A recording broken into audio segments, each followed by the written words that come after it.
But, you know, games like that, they come down to just one or two plays, and it's not at the end, just at the end, right? It's over the course of it. And I thought we didn't do a good job coming out of the gate. We fought from behind, put ourselves in that situation, but I thought just great belief from our guys. They fought. I thought the effort was there. But with all this new unit, you know, we're learning, you know, how much one of those mistakes can really hurt us, and coaches included. I tell the guys all the time, I'm in on that too. I can do a better job. It's not just them. But I thought we'd settled too much tonight, you know, offensively. Taking 43s is a lot. Of course, when you're playing from behind, you know, you're putting up a good amount of those. But we got to do a better job of playing off the bounce, getting in there. We can't rely for all of our points in the paint to just come from Elijah. So we've got to do a better job of just moving the ball, playing off the bounce, spreading the court out. And those are things that I can help our guys with that are going to be beneficial. But, you know, hats off to a good George Mason team. They came in here and weathered the storm against a ruthless crowd that made for a great environment here on Black Friday and came out with a win. So credit to them. Coach, is this one of those games that if you play this again in another 48 hours, the outcome might be totally different than what you had? Probably so, right? And, you know, I would tell you we're going to be in a lot of games like that, right? Because all these games with this group, right, we're learning how to win. And, you know, it's just part of the process, right? And so the process is not always pretty. It's not always exactly what you want, and you're not always in control of how fast it is. But you've got to learn from each and every game. But it comes down to one or two possessions here or there. You know, that's what we said. I remember vividly. We come out of a timeout. We get Elijah a touch. We're trying to establish him late in the second half. Kick it out. Probably should have reposted it, and we end up, you know, turning the ball over against a shot clock, right? And then the very next possession, we get fired up. We have a stop. We get a steal, and we throw a lob that goes out of bounds, right? So we didn't really reward our defense. And then probably a minute and a half later, we're still juiced up defensively and doing a great job.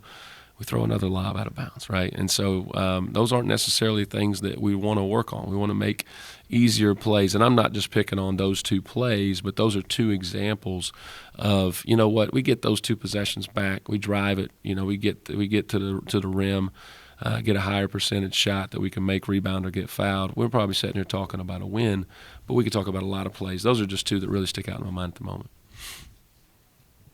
We talked earlier this week about what you learned from your team last week down in Florida. Was there anything that did carry over from the growth of this team last week that went into this game, as physical as it was, for example?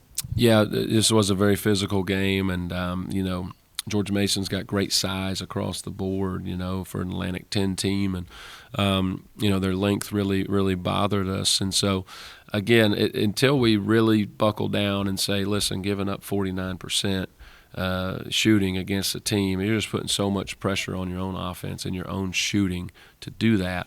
And so we've got to do a better job of just saying, hey, listen, we may not be making our shots here tonight. Let's attack. Let's be aggressive offensively. Let's play physical offensively and get to the paint, get to the rim, get to the line. But we've got to do a better job of keeping them out of it as well. I thought Jalen Haynes was a huge difference in the second half. And I thought we did a really good job on him early.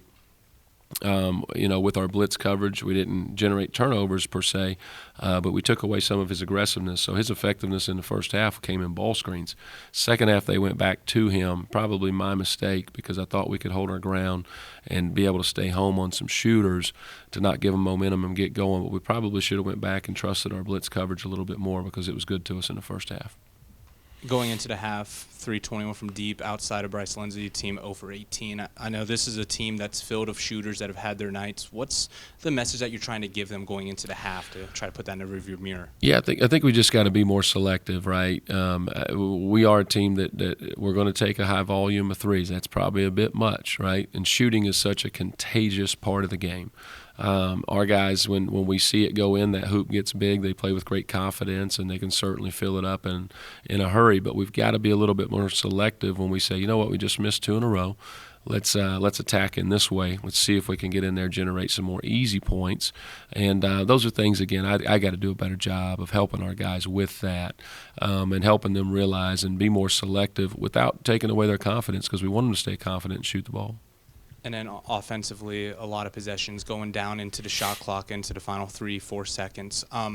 Mark was talking about that right now it could just be something that this team just needs to continue to gel more with offensively. What are some of the things that you're noticing with this group as an offense as a whole that need that little fine-tuning or gelling together? What is it specifically? Yeah, we kind of talk about the play after the play, right? And, we have a lot of sets with this unit because of how many new guys we have, right? You can't have some unbelievably free-flowing offense with 17 new players because they're all going to think it's their time to shoot the ball and it's not going to be very efficient. However, you've got to be able to play when the play breaks down, then to take that over. We got to make sure the ball moves. We call it getting it cooking, and we've got to do a better job of doing that, right? And those are areas, again, I've got to identify for the guys to say, hey, listen, the play broke down. This is where we're at. Let's drive it. Let's play off our concepts a little bit more because we do have really good guard play. I think that those guys we got to give them the confidence. We got to point out the areas to where they can drive and get it cooking for us and make the defense collapse a little bit more after the play, maybe didn't accomplish that for us. And then last one for me, just the final play with the Bryce three. What was the play call going into that out of the timeout? Was that the design for Bryce, or was it set for something else? Yeah, it's tough, right? They went a smaller lineup. They were going to switch everything, so we did have Luke out there, and so they did a nice job of protecting and having three-point defense and switching up on him. But given the chance, you put the ball in Bryce's hands, and Luke was had been really impacting the game with his shooting, and so you put those two guys in a ball screen. Ideally, we would have liked to slip out of that a little bit and have some better spacing on the backside. Difficult to be able to do that when we're using our timeouts fighting from behind to really get a clean look with that. But, we didn't get the cleanest look in the world, but given a choice again, we're probably going to, get Bryce a look and live with the results of that. But it didn't come down to that play. It came down to many more that were before that. You mentioned earlier the guys were finding their roles. Luke Anderson steps in, 2 big threes. What did you see from him tonight? Really proud of Luke. He's just continuing to find ways, right, to impact our team in the right way. He's a big-time shooter. He's got great confidence, and the rest of our team has great confidence in him. And so when we can find points in the game to put him in and be strategic with that, and my staff's done a phenomenal job of saying, hey, we're going on offense right here. Let's put Luke in. Here's the handful of things that we can be effective that'll play to his strengths when he's in there. But it can open up the game, right? And I thought Luke did a great job here tonight. They didn't hurt us in the post when he was in there. So he did a good job of working in there. Our guards did a nice job of being disruptive so that they couldn't get in. But he gave us a lot of confidence, and he spaces the court. He gives us a court so that we can drive the ball, not just out there hitting threes. And so really proud of Luke and his response. And, over the past week, going back to Daytona, he helped us down there as well. And that's going to be important for us moving forward. I mean, you look at Bryce, just talk a little bit about how crucial he's been these past couple weeks in that 6-man role. Yeah. You get a spark off the bench with a guy like that, and he just draws so much attention. Other guys feed off the confidence that he plays with, and he's just a gifted offensive player. I mean, he really, truly is. And so getting him the ball and his teammates do a good job finding him. I don't know how many he hit tonight off offensive rebounds, right, when we were getting in there and getting one of our 15, and he's sprinting in, and that's a tough one, right? You can't really scout that one other than just do a better job keeping us off the glass. But he gives us a great spark. It's nice to have a guy coming off the bench who has that type of firepower and has that type of role, right? Because he's essentially a 6th starter for us. And I talked about it a week or so ago. I'm really proud of Bryce's growth because I think he's doing a nice job defensively for us as well. And he's really coming into his own, but he's a confident player. And then, you talk a lot about, there's still things to figure out. Your team still needs to gel a little bit. But does it give you just a little bit of solace, the fact that a game like this happened at the end of November as opposed to, January or February or, Lord forbid, March? Yeah, without question. Again, it's a long season, right? I'm a pretty positive guy, and there's going to be many opportunities throughout my time as head coach that I look at it and I say, man, we played pretty well and maybe didn't win, and you guys don't always understand it, and that's totally fine, right? I get that.